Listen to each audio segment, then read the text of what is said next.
गुरुर्ब्रह्मा गुरुर्विष्णुः गुरुर्देवो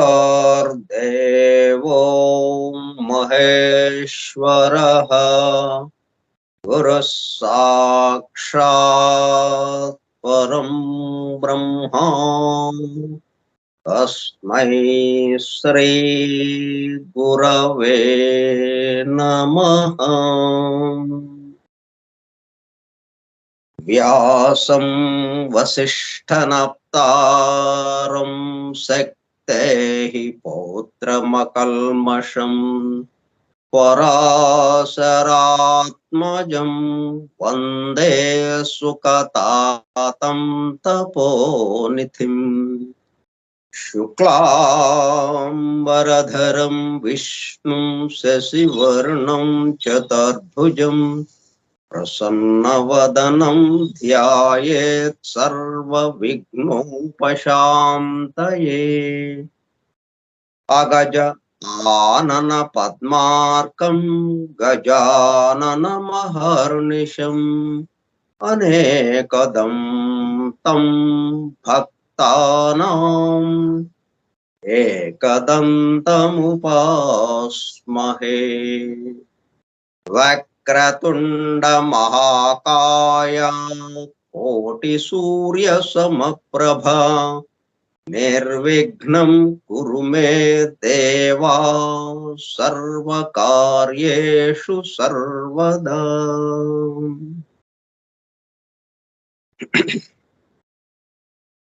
सरस्वती नमस्तुभ्यं वरदे कामरूपिणी विद्यारम्भं करिष्यामि सिद्धिर्भवतु मे सदा। ॐ भूर्भुवः स्वः ॐ तत्सवितुर्वरेण्यं भर्गो देवस्य धीमहि धियो यो नः प्रचोदयात्।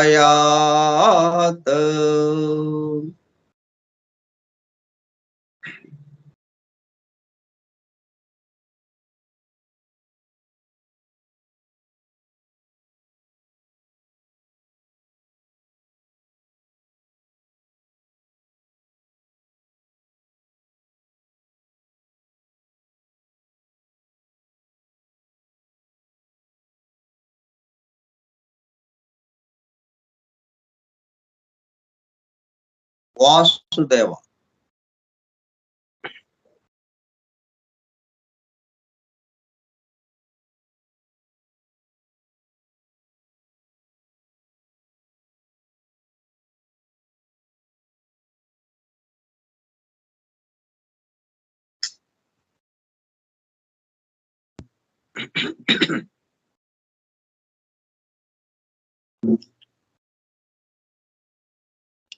ఫోరం ఫర్ ట్రూత్ సేకర్స్, సత్యాన్వేషకుల బృందం.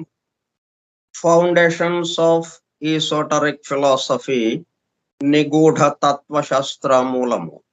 From the writings of H.P. Blavatsky, arranged with a foreword and notes by Yanti H. Hoskins.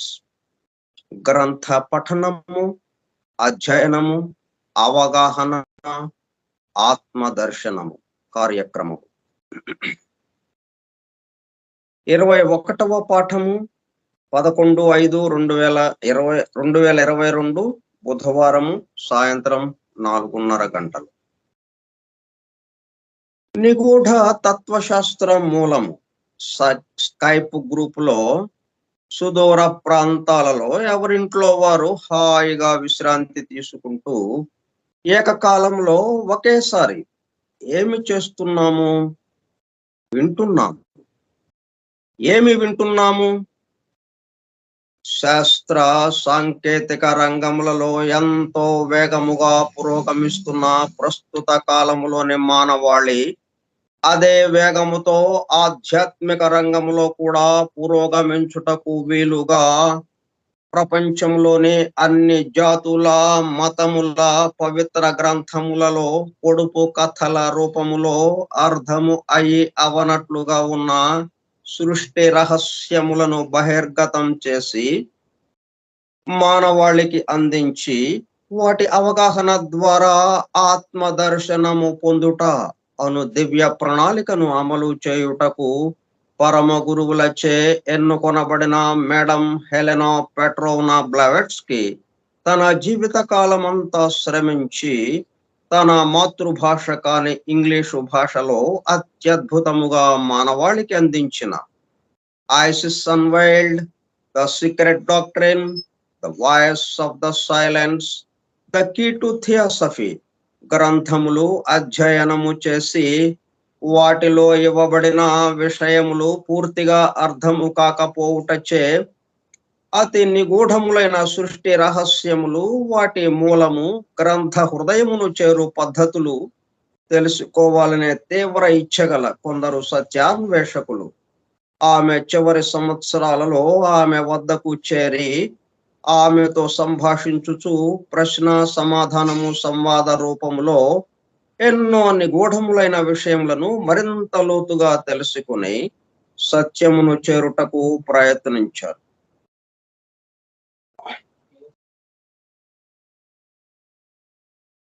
ఆ ప్రసంగ విశేషాలు అన్ని వ్రాయబడి తదుపరి ట్రాన్సాక్షన్స్ ఆఫ్ ద బ్లవాట్స్కీ లాడ్జ్ అనే గ్రంథముగా అందరికీ అందుబాటులోనికి వచ్చినది. తదుపరి వాటిని కలెక్టెడ్ రైటింగ్స్ ఆఫ్ బ్లవాట్స్కీ వాల్యూమ్ 10 లో ప్రచురించడం జరిగినది. ఒక్క నిమిషం.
ఆ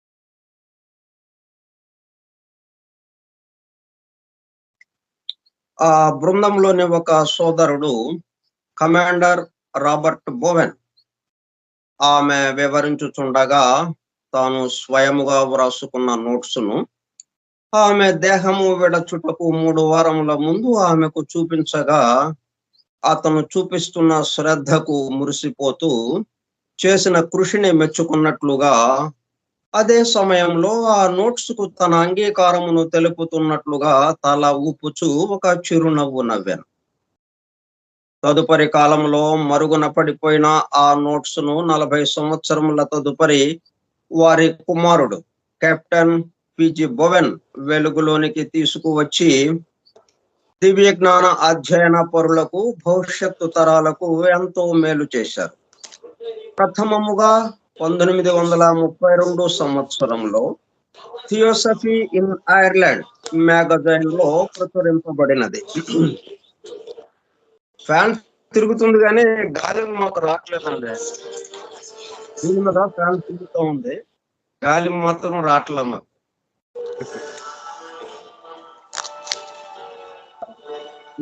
ఆ తదుపరి మేడం బ్లావెట్స్కీ థియోసఫీ అనే పేరుతో చిన్న బుక్లెట్ రూపంలో అందుబాటులోనికి వచ్చినది.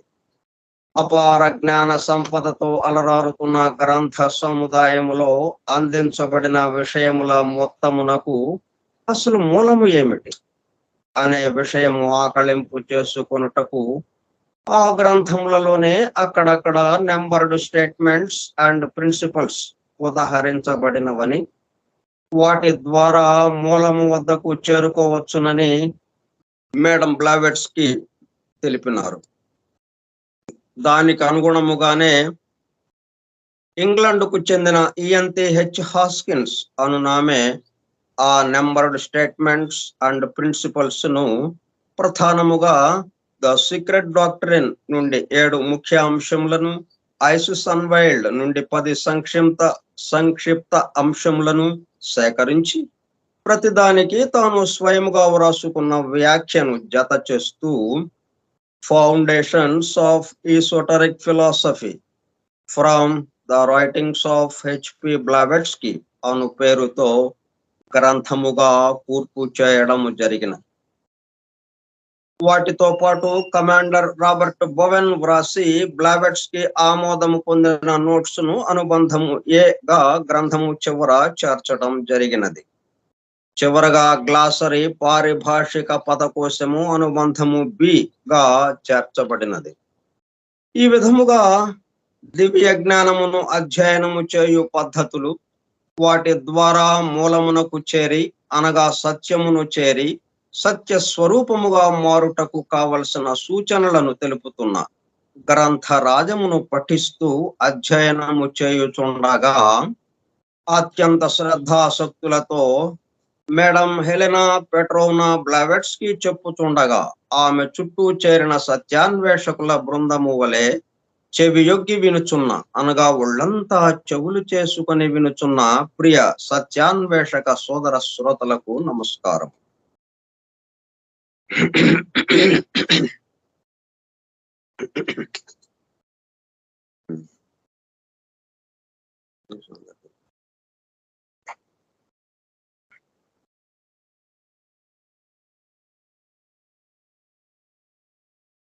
ఇవన్నీ నేర్చుకోవాల్సిన అవసరం ఏంటండి మనకి అనేది ఒక ప్రశ్న.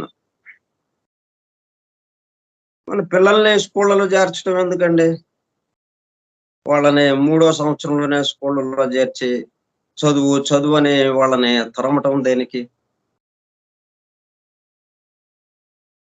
ఇంత చేస్తే వాళ్ళు నేర్చుకునేదేంటి? స్కూళ్ళు, కాలేజీలు, విశ్వవిద్యాలయాల్లో ఈ భౌతిక స్థూల జగత్తుకు సంబంధించి ఈ రోజుండి రేపు కనుమరుగయ్యే వాటి గురించి నిరంతరము మార్పు చెందే వాటి గురించి తెలుసుకోవటం. అంతకంటే ఇంకా ఏం లేదు. కనుమూయంగానే ఈ మొత్తము అయిపోతుంది. దానికి మనం ఎంతో ఇదిగా అవి నేర్చుకోవడానికి ప్రయత్నం చేస్తున్నాం. అంటే ఈ సృష్టి సమస్తము ఆయనే కాబట్టి మనం ఏది నేర్చుకున్నా ఆయన నేర్చుకున్నట్టే ఉంటుంది. ఆయన గురించి తెలుసుకున్నట్టే ఉంటుంది. పర్వాలేదు. ఇప్పుడు ఒక ఇసుక రేణువు దాన్ని పరిశోధించాడు ఒక సైంటిస్టు. ఆ ఇసుక రేణువు లోపలికెళ్ళాడు. దాంట్లో ఉన్న భాగాలేంటో చూసాడు. ఓకే. Very good. కానీ ఆ ఇసుక రేణువు ఇవాళుండి రేపెళ్ళిపోవచ్చు. ఈ కనుక్కున్నాయన ఇవాళుండి రేపెళ్ళిపోవచ్చు. కానీ ఇసుక రేణువు ఎవరు? భగవంతుడి అంశ. ఈ కనుక్కున్నాయన ఎవరు? భగవంతుడి అంశ. కాబట్టి ఎక్కడ ఏది చేసినా గాని ఆయన చుట్టూనే తిరుగుతుంటాం మనం. దాంట్లో అనుమానం లేదు. కానీ అట్లా అనుకోవటం లేదు మనం. సగం వరకే వెళ్తున్నాం. అంటే భూమి 2 ప్రదక్షిణల్లో ఒక ప్రదక్షిణ వరకే మనకి అనుభూతం అవుతా ఉంది. ఇంకొక ప్రదక్షిణ అనుభూతం అవ్వటం లేదు. అంటే తన చుట్టూ తాను తిరుగుతూ సూర్యుని చుట్టూ తిరుగుతూ ఉన్నది. అలాగే మనం ఈ భౌతిక స్థూల జగత్తుకు సంబంధించిన విషయాలు తెలుసుకుంటూనే అది ఎవరు? ఆ రూపంలో ఉన్నదెవరు? ఆ రూపానికి చైతన్యంగా ఉన్నదెవరు? ఇవన్నీ కదలిక ఇదంతా ఎవరు? ఎవరు? ఒకడే అనేకమయ్యాడు. ఆ ఒకడే ఇందరిలో ఉన్నాడు. ఇన్నిట్లోనూ ఉన్నాడు.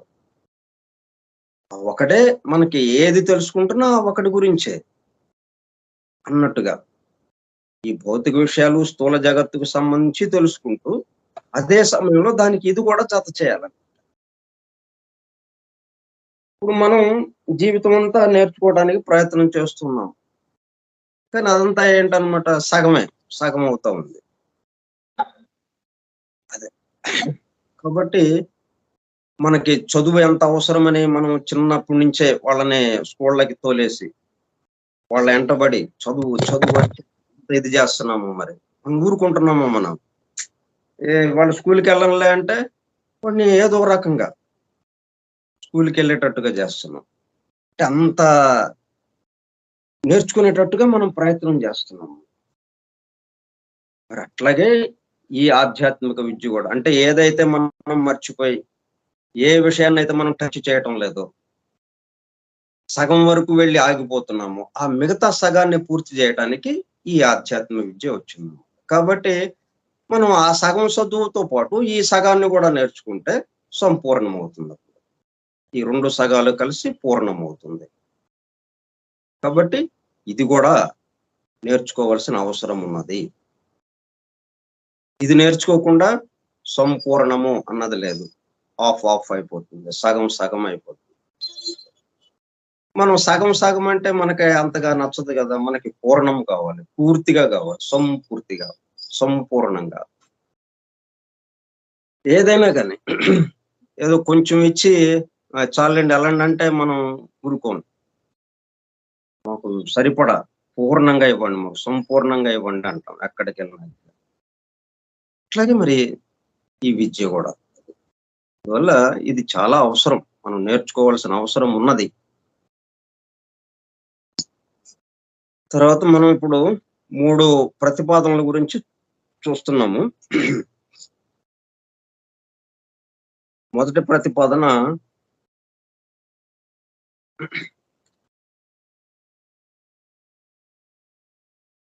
విజయలక్ష్మి గారు వీడియో ఆపేసేయండి.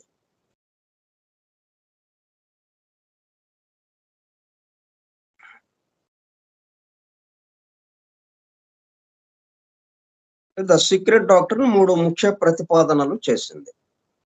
మొదటి ప్రతిపాదన సర్వవ్యాపి, శాశ్వతము, హద్దులు లేనిది, సుస్థిరమైన ఒకే ఒక తత్వము కలదు.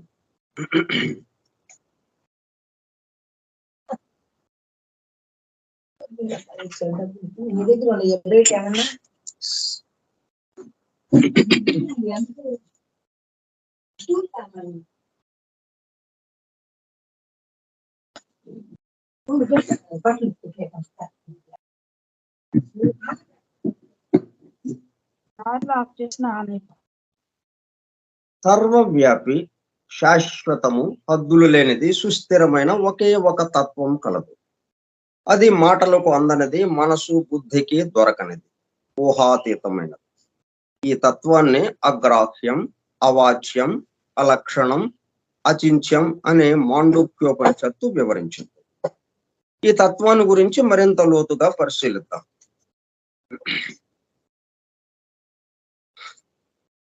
వ్యక్తమైన సృష్టికి పూర్వము ఉన్నది ఒక్కటే ఒక్కటి.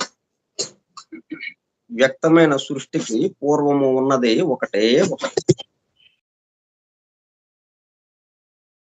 అది అనంతము, మూల కారణము.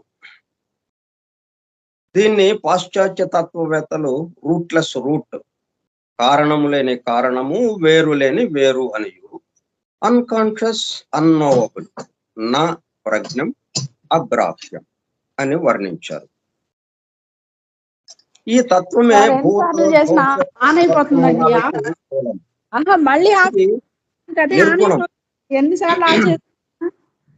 తత్వతః దీనికి వ్యక్త ప్రపంచానికి ఎటువంటి సంబంధము లేదు. దీనికి వ్యక్త ప్రపంచానికి ఎటువంటి సంబంధము లేదు.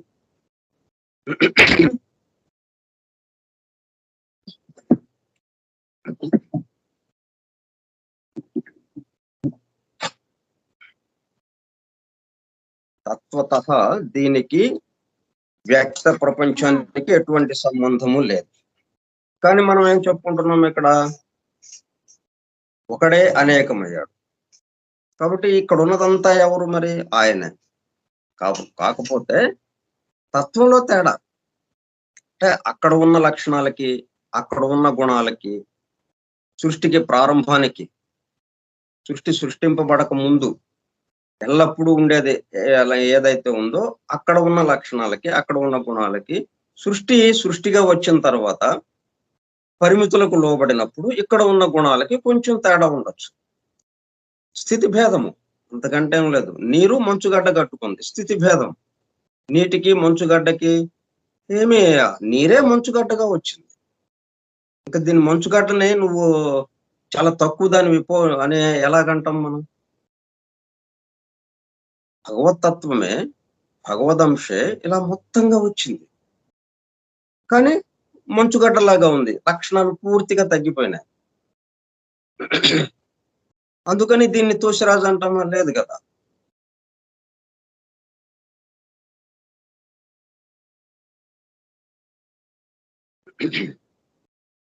దీన్ని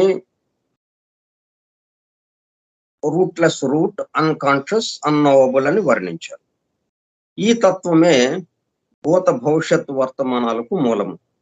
ఇప్పుడు మనం ఇదంతా చెప్తుంది, గోలంతా ఏంటంటే, మనం ఇంట్లో ఉన్నాం, ఇంట్లో ఉన్న చోటు బయటకు చూస్తే మహాచోటు, మహా ఆకాశం, అనంతమైన చోటు కదా బయట. మన ఇంట్లో చాలా పరిమితమైన చోటు. మనం ఇంట్లో కూర్చుని ఇది ఇదంతా ఎలాగొచ్చింది అనుకుంటే, మహాచోటు ఒకటి ఉన్నది అని మనం చెప్పుకుంటున్నాం అన్నమాట. మహాచోటు ఆకాశము ఒకటి ఉన్నది మన చుట్టూ. అంటే ఇది ప్రారంభం. ఇప్పుడు ఇల్లు లేనప్పుడు ఏమైంది? మనం ఇంట్లో ఇల్లు కట్టుకున్నాం కాబట్టి, ఇంట్లో గదిలో చోటు ఉంది కాబట్టి ఈ చోటులో కూర్చున్నాం, ఈ చోటులో కూర్చున్నాం. గదిలో ఉన్న ఖాళీ స్థలం, గదిలో ఉన్న చోటులో మనం కూర్చున్నాం. ఇల్లు కట్టక ముందు ఇదే చోటు కదా ఉంది. మహాచోట్లో కలిసిపోయింది, ఒకే చోటుగా ఉంది. అప్పుడు ఇల్లు కట్టేటప్పుడు కల్లా బయట చోటు, మన గదిలో చోటు, రెండు చోట్లకు వచ్చినట్టు అయింది. అందుకని ఈ చోటు ఏమన్నా తగ్గిందా? దీని విషయం నేను వేరే చోటు నుంచి రాలేదు కదా. ఇది ఉన్నదాన్నే మనం విభాగం చేశామంతే. చుట్టూ గోడలు కట్టేటప్పుడు కల్లా బయట చోటు లోపల చోటు అని 2 భాగాలు వచ్చింది. అంతకుముందు ఏమీ లేదు. అంటే ఒకటే చోటు. అట్లాగా మనం ఇది బాగా గుర్తుపెట్టుకోండి. దీన్ని ఊహించుకుంటే మనం గదిలో కూర్చొనున్నాం. గదిలో చోటుంది. మనం ఇదంతా ఈ మొదటి ప్రతిపాదన అంతా ఏంటి? ఇంక ఇదేమి రాలేదు. ఈ గది, ఈ ఇల్లు కట్టడం ఏమీ లేదు. ఖాళీ చోటు. మొత్తం మహాకాశం. మహా చోటు. చోటొక్కటే ఉందప్పుడు. ఆ స్థితిని మనం ఈ మొదటి ప్రతిపాదన మనకి అందజేస్తూ ఉన్నదనమాట. సృష్టి రాకముందు అంటే మనకి తెలియటానికి ముందు, సృష్టింపబడటానికి ముందు ఏమి ఉన్నది? ముందు అది తెలియాలి కదా మనకి. 3 ప్రతిపాదనలు ఏంటి చేస్తున్నాయి? మనం ఇక్కడ కూర్చున్నాం. ఈ గది, ఈ చోటు ఎలాగొచ్చిందండి అని కదా మన ప్రశ్న. ఈ గది ఎలాగొచ్చింది? ఈ గదిలో ఈ చోటు ఎలాగ ఉంది? ఈ రెండిటిని తెలుసుకుంటున్న మనం ఎలాగ వచ్చాం? మన పరిస్థితేంటి? అట్లా ఈ విషయాలు తెలుసుకోవాలి అంటే అసలు ఇదంతా లేనప్పుడు ఏముంది? అక్కడ మొదలుపెట్టారన్నమాట. అంటే ఒక చోటు మాత్రం ఉన్నది. దాన్నే మనం ఏమన్నామంటే సర్వవ్యాపి, శాశ్వతము, హద్దులు లేనిది, సుస్థిరమైన ఒకే ఒక తత్వం కలదు. దాన్ని అట్లాగా చెప్పారు. తర్వాత మనం ఏమైంది? అంటే ఆయన సంకల్పం. సరే అవన్నీ పక్కన పెడదాం. మనం ఇల్లు కట్టుకున్నాం. ఇల్లు కట్టుకునేటప్పటికల్లా చోటు 2 చోట్లయిపోయినాయి. ఇప్పుడు ఈ రెండో చోటు మనం ఇల్లు కట్టుకున్నప్పుడు గదిలోకి ఉన్న చోటు వేరే ఎక్కడి నుంచైనా తెచ్చి ఇక్కడ పెట్టామా? ఆ చోటుని? లేదు గదా! ఆ చోటు అక్కడే ఉంది. చిన్న చోటయిపోయింది. అంటే ఒక గీత గీసి దీన్ని చిన్నది జేయండి అంటే, ఇంకో పెద్ద గీత గీసేటప్పటికి అది చిన్నదయిపోయింది. అన్నట్టుగా మనం చేస్తుంటారు. ఈ తిమ్మరుసు చిన్నప్పుడు ఒక కథ చెప్తుంటారు మనకి. అట్లాగా మనం ఎప్పుడైతే గోడలు కట్టేసామో చోటు చిన్నదయిపోయింది. 2 చోట్లుగా వచ్చినాయి. వెలుపల చోటు, లోపల చోటు. అయితే వాస్తవంగా 2 చోట్లున్నాయా అక్కడ మరి యదార్థంగా? ఒకసారి ఆలోచించండి. ఒక చోటే గదా ఉంది. అట్లాగే అక్కడే ఉంది. ఇట్లా ఎన్నెన్ని కొ గా ఇళ్ళు కట్టుకున్నాం మనం ఆ చోట్లో. అన్ని గదుల్లోనూ అన్నన్ని చోట్లొచ్చేసినాయి. వందల, వేల, లక్షల, కోట్ల చోట్లున్నాయి ఇప్పుడు మనకి. చిన్న చిన్న చోట్లు. మనకి ఒక్కొక్క ఇంటికి 3 చోట్లు. బెడ్‌రూమ్ ఒకటి. బా వంటగది ఒకటి. హాల్ ఒకటి. ఇట్లాగా మరి ఎన్నెన్ని చోట్లయిపోయినాయి. ఇలాగ ఎన్నిళ్ళు ఈ భూమి మొత్తం మీద. ఈ ఇళ్ళన్నీ లేకపోతే అదే చోటు. ఇళ్ళన్నీ ఉన్నా అదే చోటు. కానీ 2 చోట్లు ఉన్నట్టుగా ఉంది. వెలుపల చోటు, లోపల చోటు. ఈ ఉదాహరణ మీరు కొంచెం జాగ్రత్తగా అవగాహన చేసుకుంటే, మనకిప్పుడు ఆ తత్వం ఏదైతే ఉందో ఒకే ఒక తత్వం. అంటే ఈ సృష్టి ప్రథమంగా ఈ సృష్టి ఏం లేదు. ఏమి లేనప్పుడు ఉన్నవాడెవడో, ఒకడే ఒకడు ఉన్నాడు అని అంటున్నాం. అది ఈ చోటుతో మనం పోల్చుకుందాం. ఒకే చోటున్నది. ఆ ఒకే చోటల్లో ఏమైంది? ఓహ్! ఎన్నెన్నో చోట్లొచ్చేసినాయి. వెలుపల చోటు, లోపల చోటు అని. మళ్ళీ ఇల్లు పడగొట్టేసాం. ఇంకో కొత్త ఇల్లు కట్టుకుందాం అనుకున్నాం. చాలా పాతదయిపోయింది ఇల్లు. ఇల్లు పడగొట్టేసాం. ఇల్లు పడగొట్టిన తర్వాత ఏమైంది? ఈ చుట్టూ ఉన్న చోట్లో కలిసిపోయిందది. అంటే చుట్టూ ఉన్న చోటు దీంట్లోకొచ్చి కలిసిందా? లేకపోతే మనం అంతకుముందు గదిలో బంధించబడినటువంటి చోటు ఏదైతే ఉందో, ఆ చోటెళ్ళి దాంట్లో కలిసిందా? ఇదెళ్ళి అది దాంట్లో కలవడం గాని, ఆ పెద్ద చోటొచ్చి దీంట్లో కలవడం గాని ఏమన్నా జరిగిందా? ఎక్కడోళ్ళు అక్కడే ఉన్నారు. అసలు చోటు ఇక్కడి నుంచి అక్కడికి, అక్కడి నుంచి ఇక్కడికి ప్రయాణమే లేదు. ఎక్కడిదక్కడే ఉంది. 2 చోట్లలో ఒక చోటయిపోయింది. ఒక చోటల్లో 2 చోట్లయినాయి. ఒక చోటు 2 చోట్లయినప్పుడు ఇద్దరు ప్రయాణం జేయలేదు. 2 చోట్లు ఒక చోట అయినప్పుడు ఇద్దరు ప్రయాణం చేయలేదు. అట్లా ఉంటుందన్నమాట ఈ సృష్టి. ఇది మొత్తం ఆయనలో జరుగుతుంది. ఆయనే ఇదంతా వస్తున్నాడు. అంటే అర్థం ఇదన్నమాట. ఎక్కడ ఏమి ఉండదు. ఉన్నదే ఒకటే ఒకటి. అదే ఇన్నిగా మారుతూ ఉన్నది. ఎలా మారుతూ ఉన్నదంటే ఇదిగో ఇలాగా. ఇప్పుడు మనం ఈ మహాచోటు గురించి చెప్పుకుంటున్నాం అన్నమాట. మహా ఆకాశం, మహాచోటు. అప్పటికి ఇళ్ళేమి కట్టలేదు మనం. ఇల్లు కట్టడానికి మనం లేం. మనం ఉంటే కదా ఇల్లు కట్టడానికి. జంతువుల వరకు ఇల్లు లేవు. సరే పక్షులకి వాటికి గూళ్ళున్నాయి. జంతువులకి కొండ గుహల్లో, సొరంగాల్లో అలాగా ఉన్నాయి. పక్షులు సొంతగా గూడు కట్టుకున్నాయి. కానీ మానవుడొచ్చిన తర్వాత ఇల్లు కట్టుకోవడం ప్రారంభమైంది. ఇల్లు కట్టుకునేటప్పటికల్లా వెలుపల చోటు, లోపల చోటు అనేది ఏర్పడింది. అలాగా. ఈ తత్వమే భూత, భవిష్యత్, వర్తమానాలకు మూలం. ఈ భూత, భవిష్యత్, వర్తమానాలు ఎప్పుడొస్తాయి? ఈ సృష్టి ప్రారంభమైనప్పుడు. డిఫరెన్షియేషన్ వచ్చినప్పుడు.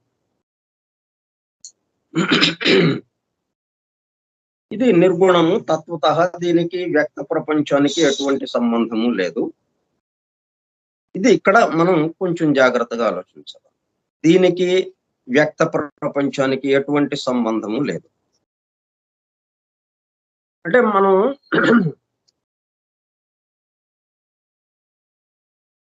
అది తక్కువగా రావడం వల్ల అదేమన్నా తగ్గిందా అంటే తగ్గలేదు అని చెప్పడం కోసం అన్నమాట. ఇప్పుడు ఇట్లాగా ఎన్నో ఇళ్ళు కట్టాము. చోట్లన్నీ తక్కువ చోట్లు అయిపోయినాయి. కాబట్టి ఆ చోటుకేమన్నా తక్కువొచ్చిందా? అంతకుముందు ఎంతుందో చోటు ఒక 100 కిలోమీటర్ల ఒక 100 చదరపు కిలోమీటర్ల చోటు ఉందనుకుందాం. మన ఈ భూమి అంతా అక్కర్లేదు. ఊరికే మనం అర్థం చేసుకోవటం కోసం 100 చదరపు కిలోమీటర్ల చోటుంది. దాంట్లో ఒక 100 ఇళ్ళు కట్టాము. 100 ఇళ్ళు కట్టేటప్పటికల్లా ఒక కిలోమీటరో, 2 కిలోమీటర్ల చోటో ఈ గదుల్లోకొచ్చేసింది. కాబట్టి ఇప్పుడు బయట వెలుపల ఉన్న చోటు 98 చదరపు కిలోమీటర్ల చోటే ఉంది. చోటు తగ్గిపోయిందండి. బయట ఉన్న చోటు తగ్గిపోయింది. ఎందుకంటే ఈ లోపల చిన్న చిన్న చోట్లున్నాయి. వాటిని తీసేయాలి గదా! దాంట్లో నుంచి. ఇది లోపల చోటు, అది వెలుపల చోటు. దానికి దీనికి సంబంధం లేదు అన్నట్టుగా మనం చెప్పుకుంటాం. అట్లా చెప్తున్నారన్నమాట ఇదిక్కడ. ఆయనకి ఈ సృష్టికి సంబంధం లేదన్నట్టుగా. ఎట్లా కుదురుతుంది? కుదరదు గదా! ఈ చోటు 100 చదరపు కిలోమీటర్లు, 100 చదరపు కిలోమీటర్లుంది. ఒక్క మిల్లీమీటర్ తగ్గలేదు. దాంట్లో భాగాలు చేసుకున్నాం మనం అంతే. భాగాలు చేసి దీనికి ఒక పేరు పెట్టుకున్నాం. అంతేగాని దాని నుంచి పీక్కొచ్చి ఇక్కడ ఇది ఏర్పాటు చేసుకోలేదు కదా మనం. చోటుని ఆ 100 చదరపు కిలోమీటర్ల చోటులో ఒక 2 చదరపు కిలోమీటర్ల చోటు తెచ్చేసేసి ఇక్కడ మనం అనేక రకమైన ఇళ్ళు కట్టుకున్నామా? లేదు గదా! ఇల్లు కట్టుకోపో. ఆ 100 చదరపు కిలోమీటర్ల చోటు అలాగే ఉంటుంది. ఒక్క మిల్లీమీటర్ తగ్గదు. అంతే గదా! అట్లాగే ఆయన అలాగే ఉంటాడు. కాకపోతే మనం అనుకుంటాం ఇలాగా. అందుకనే ఆయనకి ఈ సృష్టికి సంబంధం లేదు అన్నట్టుగా మనకు అనిపిస్తూ ఉంటుంది. అయితే ఆయన నుంచి నేరుగా సంబంధం ఉండదు. ఆయన మళ్ళీ వేరే ఇంకొకళ్ళకి ఆ పని అప్పజెప్పేటప్పటికల్లా అంటే మా ప్రకృతి మాతకి, అమ్మవారికి ఆ పని అప్పజెప్పేటప్పటికల్లా ఆయనేమి కదలిక లేకుండా ఉన్నట్టుగా ఉంటాడు. ఆయనకి సంబంధం లేదన్నట్టుగా ఉంటాడు. కానీ ఈ సృష్టి అంతా వచ్చేసింది. ఈ సృష్టిలో ఎవరున్నారు? ఈ సృష్టికి కావాల్సిన పదార్థం ఎక్కడి నుంచి వచ్చింది? ఈ సృష్టికి కావాల్సినటువంటి రూపాలు ఇవన్నీ ఎక్కడి నుంచి వచ్చినాయి? ఈ సృష్టికి ఆ రూపాలకు కావాల్సిన చైతన్యం ఎక్కడి నుంచి వచ్చింది? మార్పులు, ఆఫ్ ఎవల్యూషన్ ఇట్లా రకరకాలుగా ఉన్నాయి. పరిణామ అభివృద్ధి. సృష్టి ప్రళయంలోకెళ్ళిపోవడం, ప్రళయం నుంచి మరలా సృష్టింపబడటం ఇవన్నీ ఎలాగా జరుగుతున్నాయి? వీటన్నిటిలోనూ మరి ఆయన ఉన్నాడా? లేడా? ఆయన లేకుండా జరిగిందా? ఆ చోటు లేకుండా ఇల్లు కట్టామా? ఇల్లు పడగొట్టామా? ఇల్లు కట్టినప్పుడు ఆ చోటు అదే అలాగే ఉంది, ఏం మార్పు లేదు, 1 మిల్లీమీటర్ కూడా. పడగొట్టినా గానీ అలాగే ఉంది. సృష్టి ప్రళయంలోకి వెళ్ళిపోయింది, ఇళ్ళన్నీ పడగొట్టేసాం. 100 చదరపు కిలోమీటర్ల చోటు అలాగే. మళ్ళీ సృష్టి ప్రళయం నుంచి సృష్టిలోకి వచ్చాము. ఈ వ్యక్త సృష్టికి వచ్చింది. అంటే అనేక ఇళ్ళు కట్టాము. ఈ మొత్తం చోటు లెక్కేస్తే మళ్ళీ అదే 100 చదరపు కిలోమీటర్లే. ఏమాత్రం దీనివల్ల, ఈ సృష్టి వల్ల ఆయన తగ్గడం గాని, బాధింపబడటం గాని, మార్పుకి గురి అవ్వటం గాని ఏమీ లేదు కాబట్టి, ఆయన కదలటం గాని, ఆయన అశాశ్వతంగా ఉండడం గాని అలాగ ఏమి జరగటం లేదు కాబట్టి, అందుకనే దానికి దీనికి సంబంధం లేదు అని అంటున్నాం. అంతకంటే ఇంకేం వేరే లేదు. ఆయనతో సంబంధం లేకుండా అసలు కుదరదు. వ్యక్త ప్రపంచానికి ఎటువంటి సంబంధము లేదు. ఇదేంటంటే మనం ఎక్కడైనా దేవాలయాలకి ఎక్కడికి వెళ్ళినప్పుడు అనంత పద్మనాభ స్వామి ఎట్లాగా ఉంది క్షీర సముద్రం. ఆ సముద్రం మధ్యలో సముద్రం పైన తేలియాడుతూ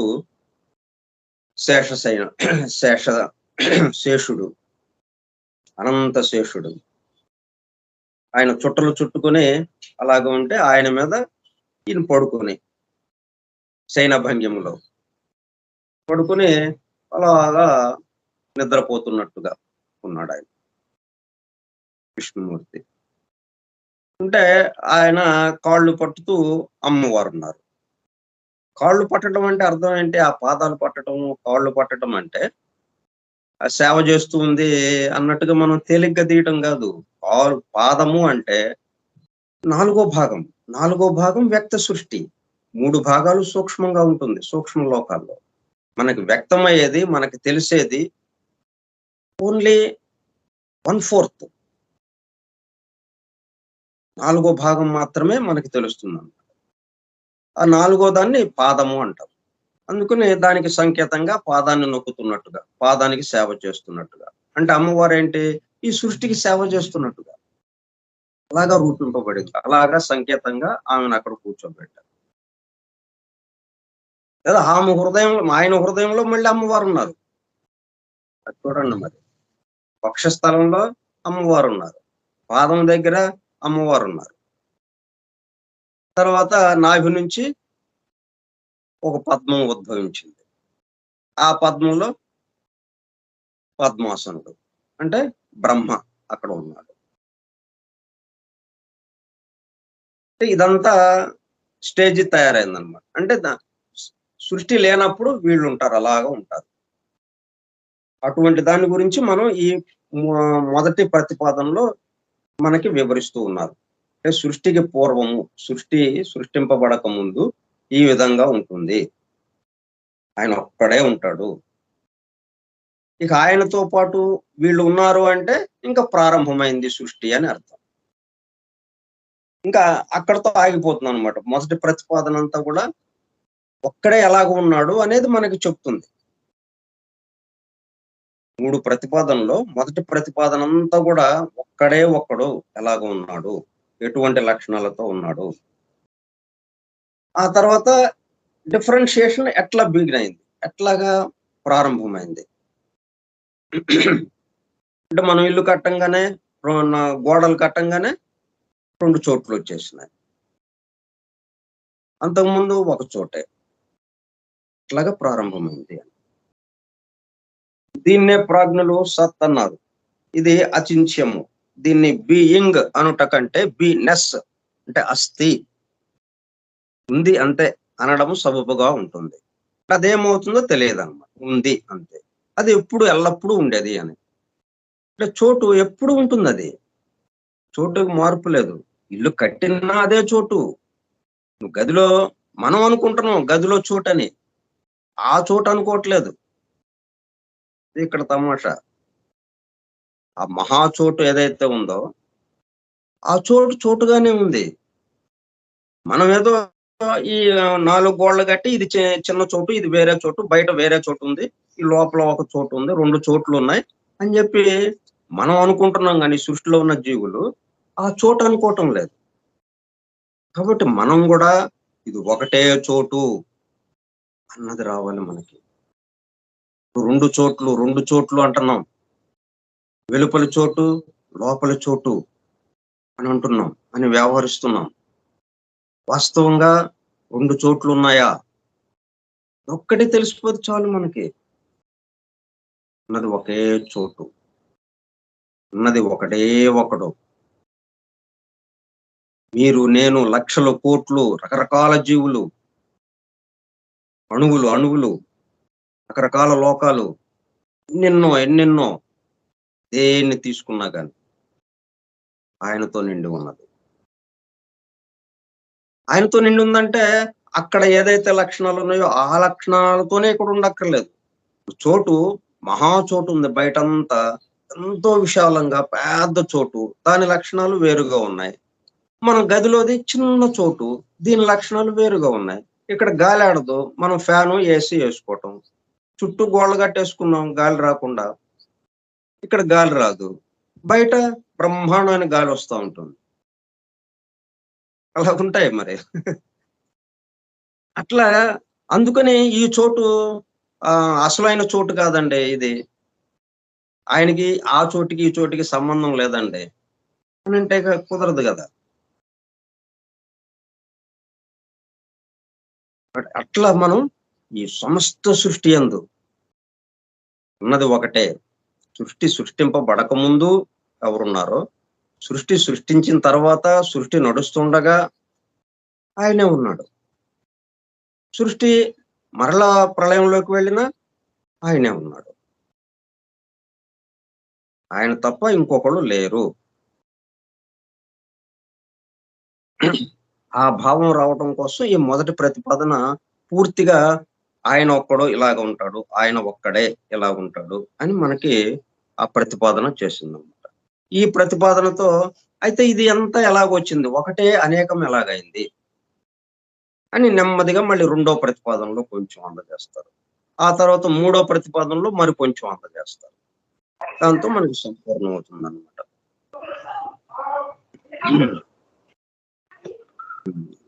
ఇప్పుడు ఇది 2గా అయిందనుకుంటున్నాం గదా! ఆ 2 ఏంటన్నమాట?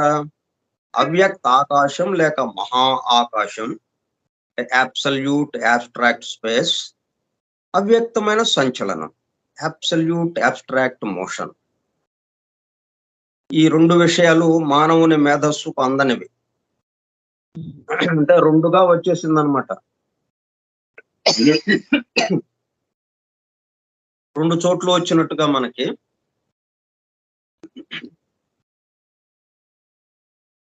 ఇందాక అనంత పద్మనాభ స్వామి గురించి చెప్పుకున్నాం గదా మనం. ఆయన్ని చూడాలంటే 3 ద్వారాలున్నాయి. 3 చోట్ల నుంచి చూడాలి మనం. ఒక్కసారి నేరుగా చూడలేం మనం. అంటే 3 స్థితుల్లో ఈ సృష్టి ఎలాగ వ్యక్తమైందో, ఇట్లాగ 3 రకాలుగా ఆయన్ని చూస్తే గాని ఆ 3 స్థితుల్ని ఒక చోటగా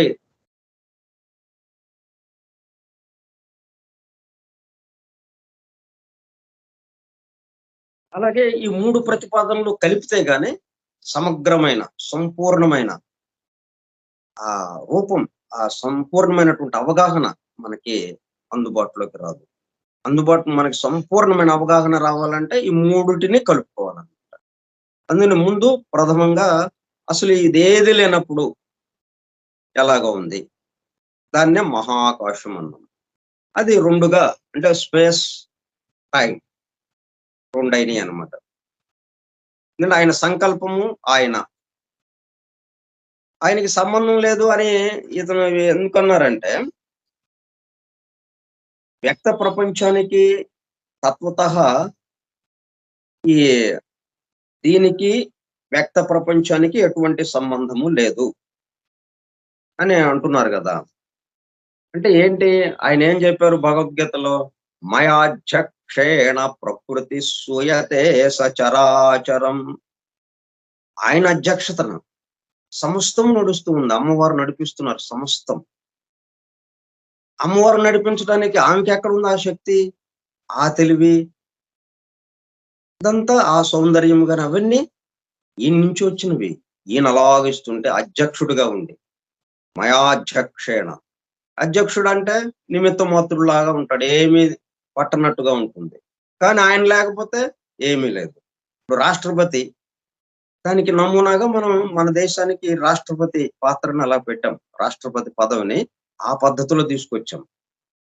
భగవంతుడు అన్నట్టుగా. ఆయనకేం సంబంధం లేదన్నట్టుగా ఉంటుంది. కానీ in the name of president of India ఏదైనా గాని రాష్ట్రపతి పేరు మీదే జరుగుతూ ఉంటుంది. దేశం మొత్తం ఏ కార్యకలాపం అయినా సరే. ఆయన లేకుండా దేశం లేదు. అట్లాగని ఆయన ఎగబడి అటు ఇటు తిరుగుతా అన్ని పనులు చేసుకుంటా వెళ్ళిపోతున్నాడా? ఏం లేదు. ప్రశాంతంగా కూర్చుంటాడు. ఆ రాష్ట్రపతి భవన్‌లో 100 గదులో, 300 గదులో ఉన్నాయి. శుభ్రంగా హాయిగా కూర్చుంటాడు. ఏం లేదు. అది మయాధ్యక్షేణ ప్రకృతి శ్వేతే సచరాచరం. ప్రకృతి మాత అంతా చేస్తూ ఉంది ఇదంతా. ప్రధానమంత్రి నిర్వహించుకుంటున్నాడు. రాష్ట్రాలకి సంబంధించి ముఖ్యమంత్రి నిర్వహించుకుంటున్నాడు. కానీ ఆయన పేరుతోనే. అట్లాగా మనం డిజైన్ చేసుకున్నాం మన దేశానికి సంబంధించి. దీనికి నమూనాగా అన్నమాట. ఇప్పుడు మనం ప్రారంభం అంటే ఆయన సంకల్పం వచ్చేసింది. అనేటప్పటికల్లా 2 వచ్చినాయి. అంటే స్పేస్, టైమ్. ఇదంతా నాటకం ఆడాలంటే ఆకాశం, చోటు కావాలి. ఆ చోటొచ్చేటప్పటికల్లా కదలికొచ్చేసింది. అంటే దూరం వచ్చింది కదా! చోటు అనేటప్పటికల్లా దూరం ఏర్పడింది. ఆ దూరాన్ని వచ్చేటప్పటికల్లా మనం కదలిక ఏర్పడింది. కాలం వచ్చేసింది. కాలం అనేటప్పటికల్లా భూతకాలం, భవిష్యత్ కాలం, వర్తమాన కాలం. ఇప్పుడు జరుగుతున్నది చూస్తూ ఉండంగా జరిగిపోయింది మనకి తెలుస్తూ ఉన్నది. అది జరిగిపోయింది భూతకాలం. ఇప్పుడు మనకు వర్తమాన కాలం. రాబోయేది భవిష్యత్ కాలం. భవిష్యత్తేమో వర్తమానంగా వచ్చేస్తుంది. వర్తమానం భూతకాలంగా అయిపోతా ఉంది.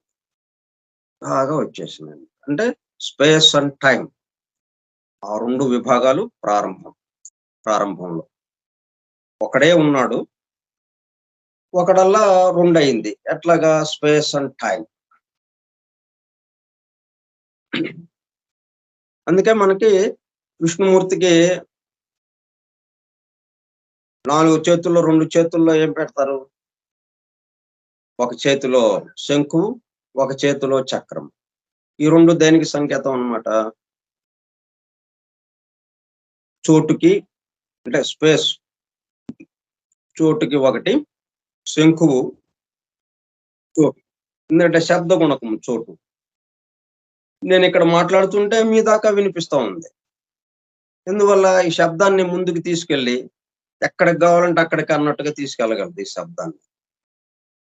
అందుకని శబ్ద గుణకం. అందుకే ఈ శంఖువు మనం పూరించేటప్పటికల్లా ఓంకారం వస్తుంటుంది దాని నుంచి. అన్నట్టుగా వస్తుంది. మనం ఓంకారం చేస్తుంటే చూడండి మన చుట్టూ ఉన్న చోటంతా ఎంత ప్రభావితంగా ఉంటుంది. ఎంత వైబ్రేషన్‌గా ఉంటుంది. కాబట్టి ఆ చోటుకి సంకేతంగా శంకువు, ఈ కాలానికి సంకేతంగా చక్రము. అంటే ముందుకు వెళుతూ ఉంటుంది కాబట్టి, కాలానికి సంకేతంగా చక్రం. ఆ 2 మనం ముఖ్యంగా ఆరాధిస్తూ ఉంటాం వాటిని. ఎందుకంటే సృష్టి ప్రారంభంలో ఉన్నదేంటనమాట?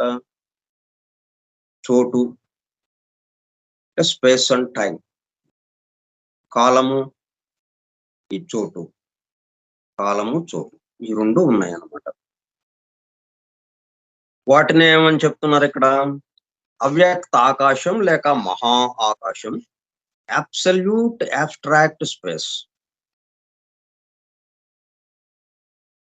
అవ్యక్తమైన సంచలనం. Absolute abstract motion. అంటే ఈ 2 విషయాలు మానవుని మేధస్సుకు అందనివి. అంటే మనకి ఊహించడానికి కూడా అవకాశం లేదన్నమాట. అంత సూక్ష్మంగా ఉంటాయి ఇవి. అట్లని ఇవి లేవు అని చెప్పజాలం. చలనం ఉన్న చోట చైతన్యం, ప్రజ్ఞ ఉండే తీరుతుంది. చలనం ఉన్నప్పుడు మార్పు అంటే పరివర్తన తప్పనిసరిగా ఉండే తీరుతుంది. కనుక చలనం, పరివర్తనం ఈ రెండిటికి అవినాభావ సంబంధం ఉన్నది. ఆదిలో సంచలనం అవ్యక్త పరబ్రహ్మ సంకల్ప ప్రభావంతో కలిగింది. ఇప్పుడు చోటెందుకు అవసరమైంది? ఆయన యొక్క సంకల్పం నెరవేరాలి అంటే ఈ చోటు కావాలి. తర్వాత ఆ చోటులో కదలిక కావాలి. కదలికకి ఆయన నుంచే ఒక శక్తి విడుదల కావాలి. ఆ శక్తి అమ్మవారి ద్వారా ఆ కదలికకి కావాల్సినటువంటి ఏర్పాటు జరిగింది. ఆదిలో సంచలనం అవ్యక్త పరబ్రహ్మ సంకల్ప ప్రభావంతో కలిగింది. ఆ మహాసంకల్పాన్నే మహా నిశ్వాసము, ద గ్రేట్ బ్రెత్ అని అన్నారు. అంటే ఆయన ఉచ్ఛ్వాస నిశ్వాసం అంటే ప్రారంభం నుంచి ఉందన్నమాట. మన వరకు సృష్టిలో ఉన్నటువంటి సృష్టి సమస్తము కూడా ప్రళయంలో ఉన్న సృష్టి, వ్యక్తమైన సృష్టిలో ఉన్న, అవ్యక్త సృష్టిలో ఉన్న, ఎక్కడున్నా సరే ఎల్లప్పుడూ ఉండేది ఆయన. ఆయనతో పాటు ఈ నిశ్వాసం, ఈ శ్వాసక్రియ, శ్వాస అంటే ఉచ్ఛ్వాస నిశ్వాసం. మన ఉచ్ఛ్వాస నిశ్వాసములు క్షణకాలంలో జరిగిపోతూ ఉంటాయి. ఆయన యొక్క ఉచ్ఛ్వాస నిశ్వాసము కోటాను కోట్ల సంవత్సరాలు పడుతుంది. అలాగ దీర్ఘ ఉచ్ఛ్వాసం అంటే ఈ సృష్టి, అంతకుముందున్న సృష్టి మొత్తాన్ని లోపలికి అలాగా పీల్చేసుకున్నాడు అన్నట్టుగా. అది ప్రళయంలోకి వెళ్ళిపోయింది. సృష్టి అంతా ప్రళయంలోకి వెళ్ళిపోయింది ఆయన యొక్క ఉచ్ఛ్వాసము ద్వారా. అంటే తనలోకి వెళ్ళిపోయింది. అంటే ఎక్కడో ఉండి ఇలాగా మనం ఒక రాక్షసుడిని ఏదో చూపించి అంటే ఆ మొత్తం వెళ్ళి ఆయనలోకి వెళ్ళిపోతాయి అన్నట్టుగా బొమ్మేస్తారు మనం. అట్లా కాదు. ఎందుకంటే సమస్తంలో ఉన్నాడు కదా ఆయన. ఆయన లేని చోటేది. కాబట్టి ఇక్కడే ఉంటుంది. ఇక్కడే మళ్ళీ మనం నిద్రపోయాం. మొత్తం వెళ్ళిపోయింది. మొత్తం ప్రళయంలోకి వెళ్ళిపోయింది. మళ్ళీ మేలుకున్నాం. మొత్తం వచ్చింది. ఎక్కడికెళ్ళింది? ఎక్కడికొచ్చింది? అన్నట్టుగా అన్నమాట. అంటే మనం ఒక ఒక ప్రధానమైన విషయాన్ని గుర్తుపెట్టుకోవాలి. భగవంతుడు ఎక్కడో కాదు. సమస్తమందు. తెర ఎక్కడో ఉందండి. సినిమా ఇక్కడ ఆడుతుందంటాము మనం. తెర ఎక్కడుంది? సినిమా ఎక్కడుంటే తెర ఎక్కడుంటుంది? తెర ఉంటేనే సినిమా. ఆయన ఇక్కడుంటేనే మనం ఇట్లా ఆడుకుంటున్నాం. మనం ఇలా మాట్లాడుకుంటున్నాం. విషయాలు వివరించుకుంటున్నాం. ఆయన లేకపోతే ఏముందిక్కడ? ఏమి లేదు. కాబట్టి ఈ ఈ విషయము మొత్తం ఆయనతో నిండి ఉన్నది. అంతా ఈ చోటంతా ఎలాగైతే ఉందో, ఈ చోటంతా ఎలాగుంది? చోటు అణువణువు ఆయనతోనే ఉంది. అందుకే వ్యాసుల వారితో మొత్తం పురాణాలన్నీ రాశాడు. వేదాలు విభజించాడు. వేదాన్ని 4 విభాగాలు చేశాడు. చాలా శ్రమ చేశాడాయన. అయినా గాని సంతృప్తి రాలాయన. ఇంకా ఏదో కొరవగా ఉంది అసంతృప్తి. అప్పుడు నారదుల వారొచ్చి భాగవతం రాయి, కృష్ణుడి కథ రాయి. అంటే భాగవతం అంటే ఏంటి? సమస్తము ఎట్లాగా ఉంది? సమస్తం ముందు ఎవరున్నారు? ఈ సమస్తము ఎవరు? సమస్తము అందు ఉండడం కాదు. ఈ సమస్తము ఎవరు? ఎవరు ఇలాగా వచ్చారు ఇక్కడికి? ఒకడే అనేకం ఎలాగయ్యాడు? సీక్రెట్ డాక్టర్‌లో చెప్పబడ్డ విషయాలన్నీ మనకి భాగవతంలో చర్చింపబడ్డాయి. కథల రూపంలో. అందుకని మనకి భాగవతం వేరు, ఈ సీక్రెట్ డాక్టర్ వేరని అనుకుంటాం మనం. సీక్రెట్ డాక్టర్‌నేమో కథలుగా కాకుండా మనకి సైన్స్ పరంగా, తత్వాల తత్వవే తత్వం పరంగా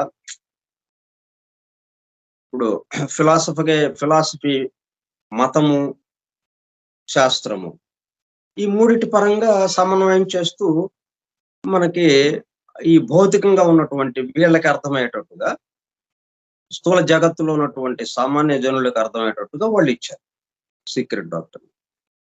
భాగవతము అంటే భక్తి తత్వంతో ఉన్నట్టుగా అనిపిస్తుంది మనకి. కానీ ఇంతకన్నా సైన్స్ ఉంది దాంట్లో. మనకి గైనకాలజిస్టులు మనం అంటే 9 నెలలు మనం భాగవతం ఎలా ప్రారంభమవుతుంది? కృష్ణుడి యొక్క నిర్యాణంతో ప్రారంభం. కృష్ణుడి యొక్క జననంతో ఇది ముగిస్తుంది. అంటే మనకి మరణానంతర స్థితులేంటో తెలుస్తుంది. సృష్టి ప్రళయంలోకి వెళ్ళిపోయిన తర్వాత, ప్రళయంలోకి వెళ్ళిన తర్వాత నుంచి ప్రారంభించి, మళ్ళీ ప్రళయం నుంచి సృష్టి ఎలాగ సృష్టింపబడింది? అంటే రాత్రి అయింది. అంతకుముందు పగలుందేమో తెలీదు మనకి. రాత్రి అయింది. భాగవతానికి రాత్రి. రాత్రి నుంచి మొదలెట్టారది భాగవతం. రాత్రి అయిన తర్వాత మరలా పగలు రావాలి. ఆ పగలు ఎలాగ వచ్చింది? ఈ రాత్రంతా ఎలా గడిచింది? శుక్ర శోణితాలు స్త్రీ పురుష సంయోగం ద్వారా శుక్ర శోణితాలు కలిసి ఒక బిందువు ఏర్పడింది. అది ఒక శిశువుగా ఎలాగ గర్భం ధరించి ఆ గర్భం ఎలాగ ప్రసవింపబడింది. మొత్తం మన యొక్క చరిత్ర అంతా దాంట్లో ఉందన్నమాట. సృష్టి దానికి అనుగుణంగానే సృష్టి కూడా. ఈ సృష్టి ఎలాగా ఆవిర్భవించింది. ఈ వివరాలతో ఉన్నది అదంతా భాగవతం. అంటే భాగవతం అంతా ఏంటన్నమాట ప్రతిపాదించింది? ఈ మొదటి ప్రతిపాదన ఏదైతే ఉన్నదో, అంటే ఈ 3 ప్రతిపాదనల యొక్క కలయిక.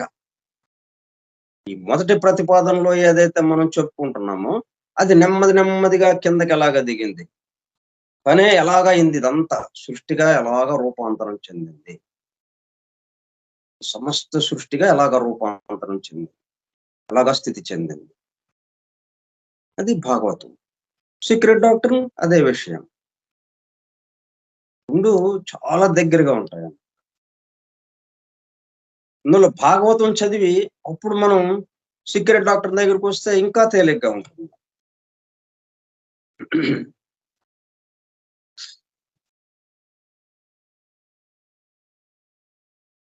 సో ఇప్పుడు 2 అయింది మనకి. అంటే 2 చోట్లు వచ్చినట్టుగా అయింది. లోపల చోటు, వెలుపల చోటు అన్నట్టుగా. మనకి ఆ space absolute abstract space, absolute abstract motion. అంటే స్పేస్ అండ్ టైం. ఈ 2 దేని ద్వారా వచ్చిందనమాట? Great breath. మహాశ్వాస. ఉచ్ఛ్వాస నిశ్వాసలు. శ్వాస. ఆ మహాశ్వాస అంటే లోపలికి బయటకి అన్నట్టుగా వచ్చేసింది. అంటే లోపల శ్వాస అనేటప్పటికల్లా 2 వచ్చేసినాయి. ఒకటి అయితే శ్వాస లేదు.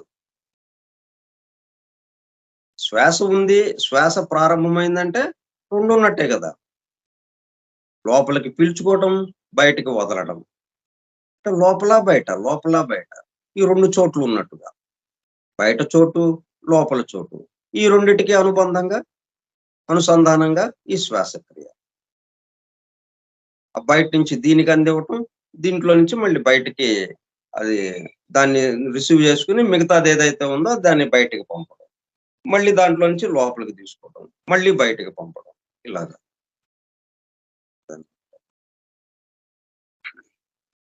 ద సీక్రెట్ డాక్టర్ చేసిన మొదటి ప్రతిపాదన ఉన్నది ఒక్కటే. ఈ ఒక్కటి పరిపూర్ణమైనది. One absolute బీనెస్.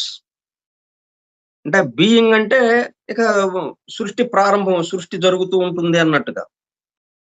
బీనెస్ అంటే ఇంకలాగా కదలిక లేకుండా అలా ఏమీ లేదు ఇంకది.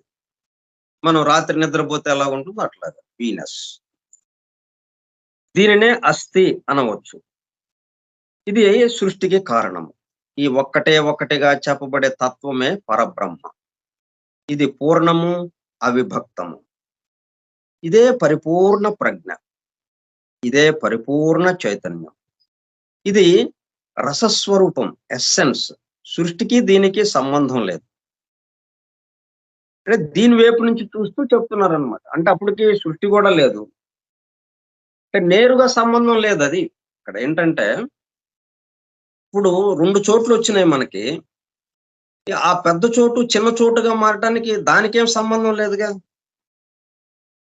కానీ 2 చోట్లు వచ్చినాయి. ఈ గోడ కట్టమని ఎవడు చెప్పాడు? గోడ కట్టాలన్న ఆలోచన ఎవరికొచ్చింది? మనకొచ్చింది. మనకు ఆలోచన ఇప్పించినోడు ఎవడు? ఇట్లాగ వచ్చాడు అనమాట ఆయన. అందుకని ఆయనకి ఈ సృష్టికి సంబంధం లేదని చేతులు దులిపేసుకుంటున్నాం. అంటే అట్లాగా సంబంధం లేదంటే ఏమైపోతా ఉంది, ఇది చాలా తక్కువది, ఆయన ఎతకాలంటే మనం ఎక్కడికో వెళ్ళాలి అన్న భావనగా వస్తుంది, ఈ సృష్టిలో ఆయన లేడు అన్నట్టుగా. కానీ ఈ సంబంధం లేదు అన్నది ఎట్లాగంటే, సృష్టికి దీనికి సంబంధం లేదు అన్న పాయింట్ని ఆయనగా 2 చేయలేదు. అది ఆయన అధ్యక్షతన జరిగింది ఇది. అందుకని ఆయనకి సంబంధం లేదు అంటున్నాం. ఇప్పుడు మనం ఇక్కడ ఏదైనా పెట్రోల్ రేటు పెంచారండి, కేంద్ర ప్రభుత్వం పెట్రోల్ రేటు పెంచారు. అంటే ప్రపంచవ్యాప్తంగా పెరగటం వల్ల అది తప్పనిసరి వాళ్ళు కూడా పెంచారు. ఇప్పుడు ఇది రాష్ట్రపతికి సంబంధం, రాష్ట్రపతి పెంచాడని అంటాం గబకన, మనం ఏమంటాం, ప్రధానమంత్రి పెంచాడండి అంటాం. ఆ కేంద్ర మంత్రివర్గం వాళ్ళు నిర్ణయం తీసుకుని, అంటే ప్రధానమంత్రి అంటే ఆయన ఒక్కడే కాదు, కేంద్ర మంత్రివర్గం ఉంటుంది, వాళ్ళు ఉమ్మడిగా నిర్ణయం తీసుకుని, అంటే వాళ్ళు తీసుకున్నారంటే నిర్ణయం లోక్సభ, ఈ పార్లమెంటు తీసుకున్నట్టుగా ఉంటుంది కదా ఆ నిర్ణయం. కాబట్టి రాష్ట్రపతి పెంచాడని అనం మనం అట్లాగా. కానీ రాష్ట్రపతి యొక్క ఆమోదంతోనే ఇది పెంచబడింది, అట్లా అర్థం చేసుకో.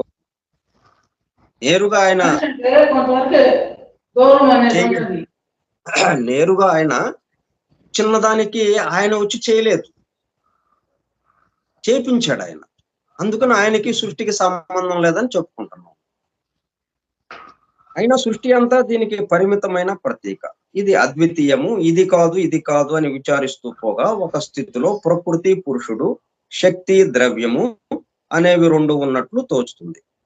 కానీ ఆ 2 వేరు కాదు, ఒకే వస్తువుకు 2 వైపులా మాత్రమే.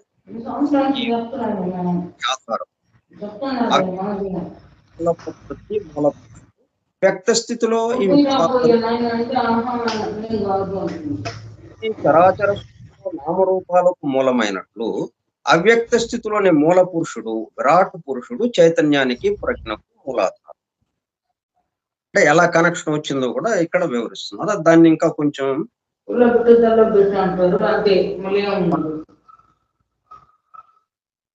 స్వస్తి ప్రజాభ్యః పరిపాలయంతాం న్యాయేణ మార్గేణ మహీం మహిషాః గోబ్రాహ్మణేభ్యః శుభమస్తు నిత్యం లోకాః సమస్తాః సుఖినో భవంతు లోకాః సమస్తాః సుఖినో భవంతు లోకాః సమస్తాః సుఖినో భవంతు. ఓం శాంతి శాంతి శాంతి.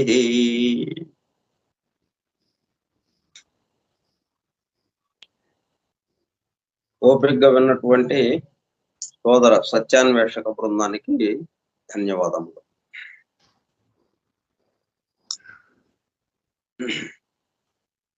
ఏంటంటే ఒకటి అనేకం ఎలాగైంది అనే పద్ధతిలో మనం చెప్పుకుంటాం.